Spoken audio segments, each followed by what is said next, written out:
Bonjour monsieur le journaliste, je m'appelle Bossouvi Sylvain, j'ai 2 garçons, Manonou et Bouden. Je suis marié. Je pratique le trade et la marche amateur. Le Tour du Bénin est parti d'un constat. Depuis près de 30 ans ou bien 40 ans, on fait la fête de l'indépendance avec diverses manifestations.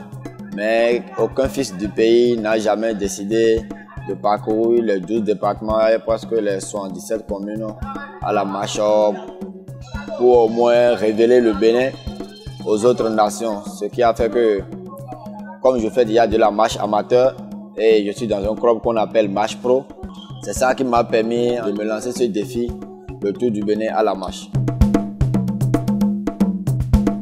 Comme le calendrier l'a bien précisé, il n'y a pas de marche nocturne. Donc avec les différentes ligues qui sont eux au niveau du sport d'entretien, c'est eux qui m'ont permis de trouver les points de chute là où je dois pouvoir passer les nuits en réalité. Pour aller de Kobe à Kétou, j'étais à 10 km, mais j'ai tourné en rond. Disons, j'ai avancé, mais j'ai pas avancé. Il fallait que je pose un acte symbolique qui me permet de rentrer dans Kétou. Donc, à un moment donné, les membres de nos ancêtres m'ont guidé. La voix m'a dit intérieurement, prends un peu de sable, mets ça sur ta langue, et après tu verras ce qui va se passer. Donc, effectivement, c'est l'acte que j'ai posé. Je me suis agenouillé, j'ai pris du sable que j'ai avalé par la suite. Donc, je vous dis, de 11 h jusqu'à 13 h pour 10 km. En un clin d'œil, je me suis retrouvé à Kétou, au centre-ville de Kétou. C'était pas ma première expérience. J'avais déjà eu à faire Cotonou-Latitengu.